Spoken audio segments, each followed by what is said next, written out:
Bienvenidos, hoy en nuestro flash informativo Espere. Semana de transparencia en el Congreso de la República. En riesgo el páramo de Santurbán. Continúa el debate del presupuesto general de la Nación. Por problemas en hidroeléctricas, el país está en riesgo de un apagón. Y grave denuncia por millonaria inversión en casa ecológica para animales, pues llevan 7 años en construcción. Es el momento de conectarse a través de @secongresocol. Iniciemos.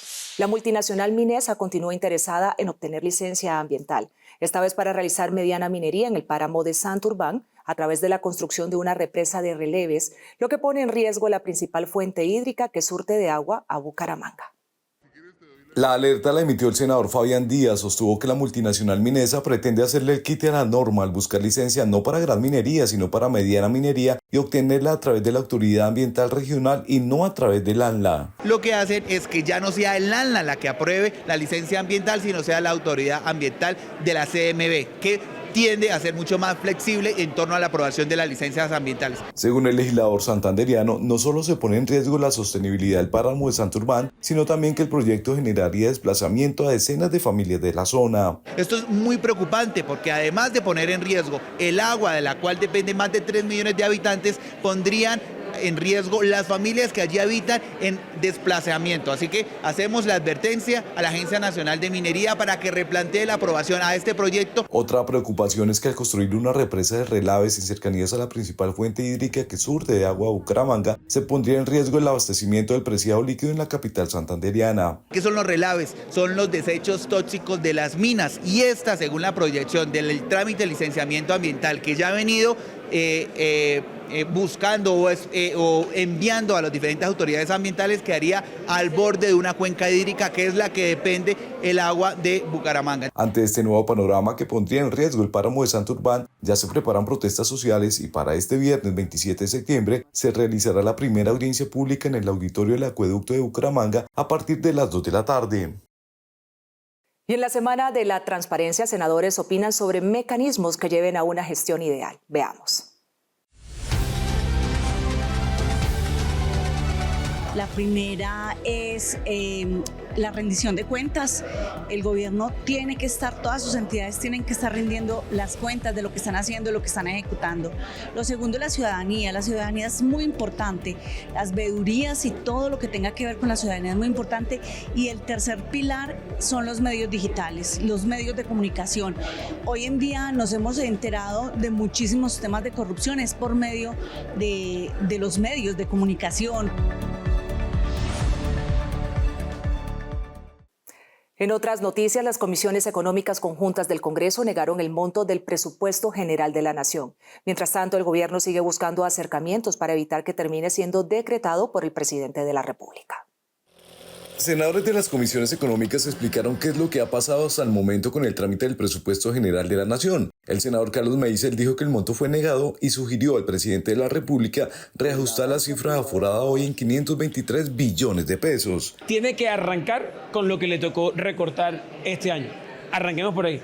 Que dice el Banco de la República que son unos 30 billones de pesos. La senadora Aida Abella cuestionó que mientras se negó el monto del presupuesto, se quisieron adicionar propuestas de todos los sectores. Más de 170 proposiciones y eso vale 70 billones de pesos. Absolutamente imposible porque la ley de financiamiento solamente se pasa por 12. Senadores de otras orillas manifestaron que lo que sucede es inédito y proyectaron que será la Corte Constitucional quien tenga la última palabra. Y el camino es inédito, primero por lo que ha venido ocurriendo. La más baja ejecución en los últimos años, en 21 años. 2, porque nunca se había negado el monto del presupuesto a ningún gobierno que yo recuerde. Y 3, porque estamos caminando, pues yo diría que hacia la Corte Constitucional, que va a ser la que finalmente, después de todo lo que está sucediendo, va a decidir. Muy seguramente ese decreto será demandado ante la Corte decidirá sobre la constitucionalidad del mismo, sobre si hubo o no vicios de trámite.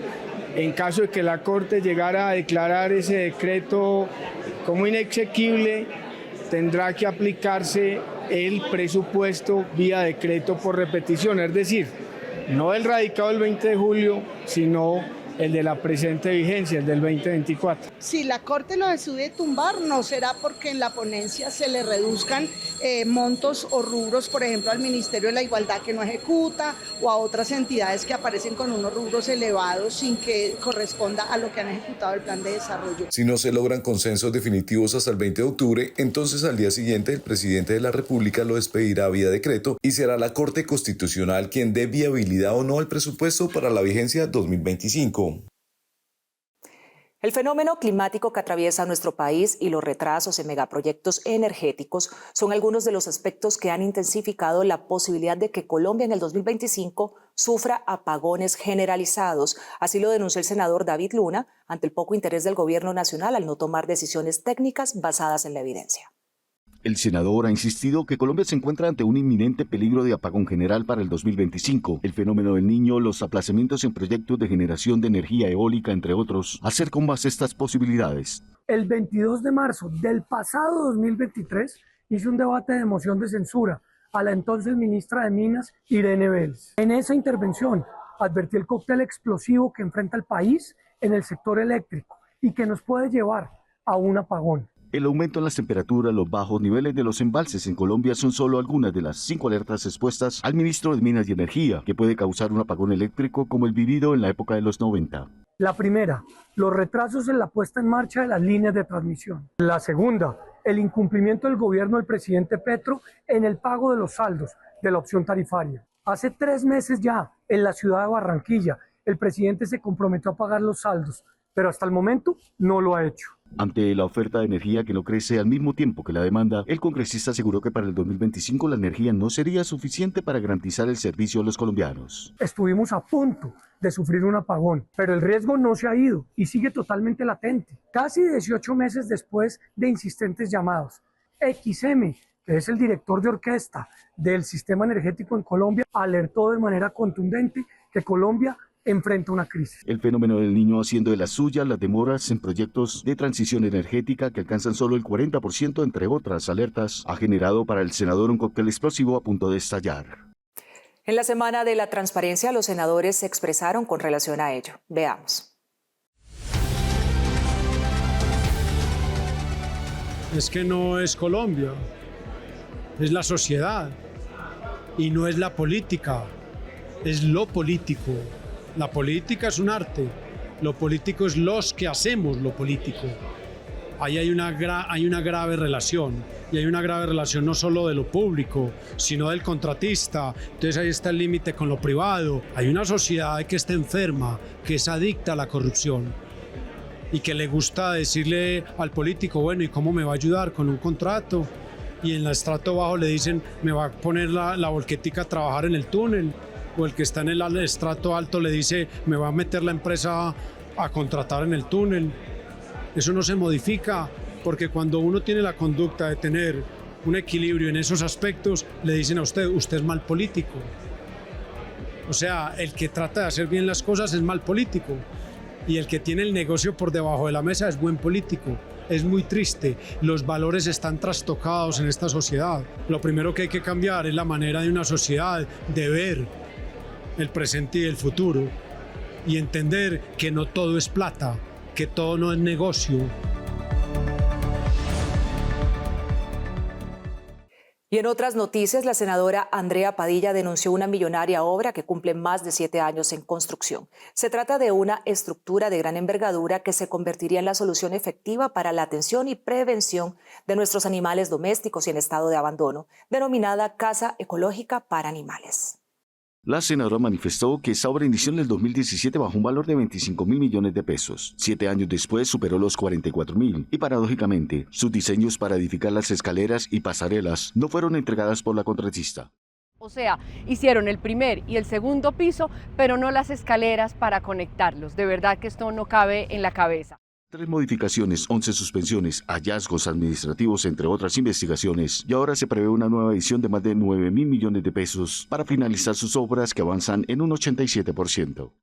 Afortunadamente logramos que el gobierno distrital revisara plan de desarrollo e incluyera una meta que no estaba inicialmente, que es la 154 y que establece la finalización del 100% de la Casa Ecológica para Animales con dotación y operación. Vamos a seguir encima de este tema con personería, con Contraloría Distrital, porque es inaceptable que una obra de más de 7 años ahora se encuentre con esta situación que de verdad parece un mal chiste.